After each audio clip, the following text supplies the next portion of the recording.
When you think of Switzerland, what comes to mind? Peace, right? Neutrality, stability. Well, what if I told you that modern Switzerland wasn't born from quiet treaties, but was actually forged in the fire of a civil war? It's true. Today we're diving into the surprising conflict that created a nation. Yeah, it sounds totally backwards, doesn't it?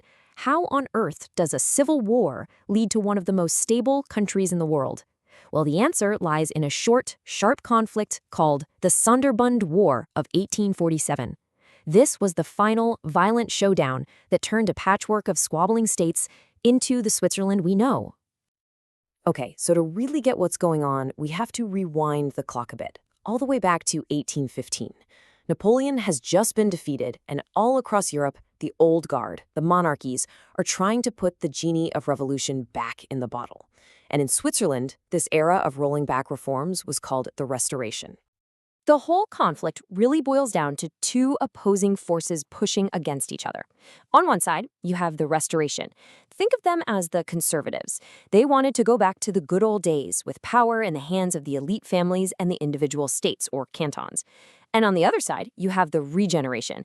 These were the liberals, the nationalists, and they were pushing for a unified country with a modern constitution for everyone.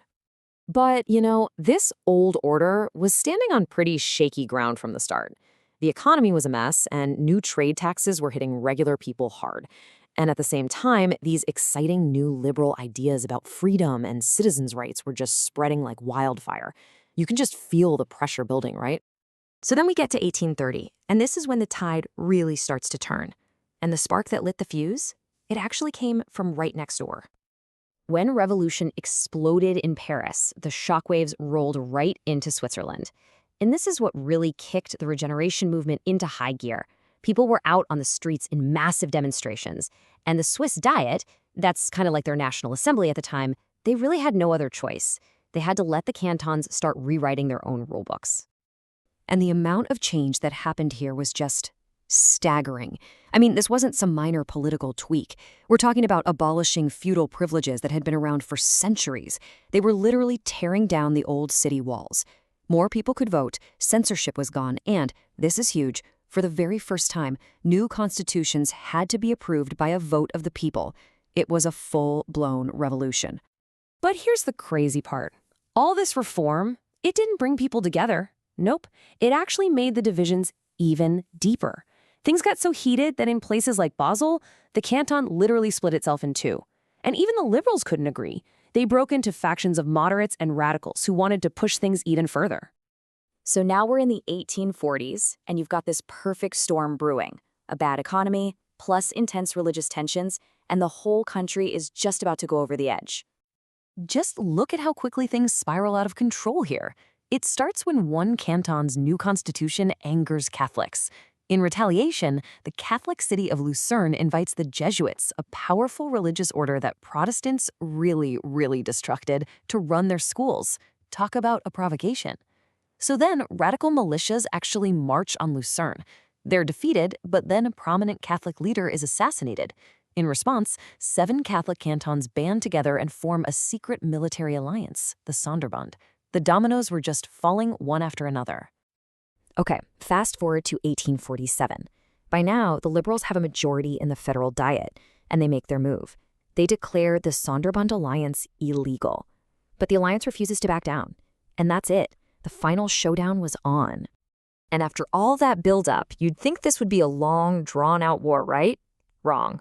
It was over in a flash. We're not talking years, we're talking just 27 days. And the human cost, while of course any loss of life is tragic, was incredibly low for a civil war. Fewer than 130 people died.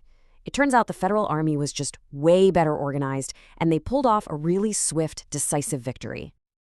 So the victory was total. The Sonderbund was history. Its leaders were out, and the losing cantons had to foot the bill for the whole thing. And here's the kicker. This was the last time an armed conflict ever happened on Swiss soil. Ever. Now, with the fighting done, the victorious liberals could have sought revenge, but they didn't. Instead, they got to work building a whole new nation, one specifically designed so that something like this could never, ever happen again. And this document, the 1848 Constitution, is basically the blueprint for the Switzerland we know today. It created a true federal state. For the very first time, you weren't just from Zurich or Geneva, you were Swiss. The real genius of it was the balance they struck. You have a central government for the big national stuff, but the cantons still got to keep control over their own local affairs. And to get the structure right, they actually looked across the Atlantic to the United States for inspiration. They created a similar two-house legislature.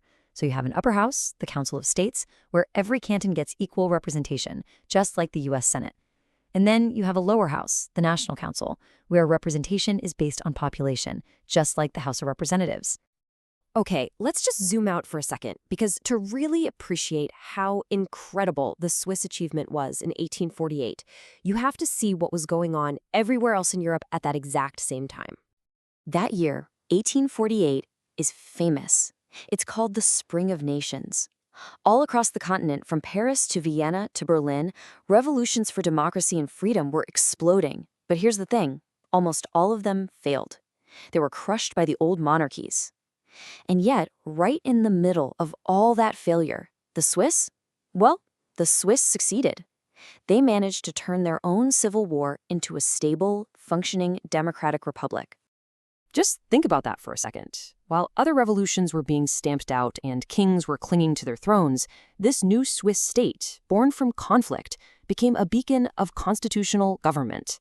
Now, it wasn't perfect, not by a long shot. I mean, women still couldn't vote, for one thing. But there's no denying it was the most progressive political framework in all of Europe at the time. So what's the big takeaway here? I think the Swiss story is this incredible example of how even the deepest, most bitter divisions can be overcome. They built a system from the ground up that respected both national unity and local identity. It was a pragmatic compromise, and it's a compromise that has lasted for over 175 years. It's a powerful lesson in how a well-designed framework can actually turn bitter enemies into lasting partners.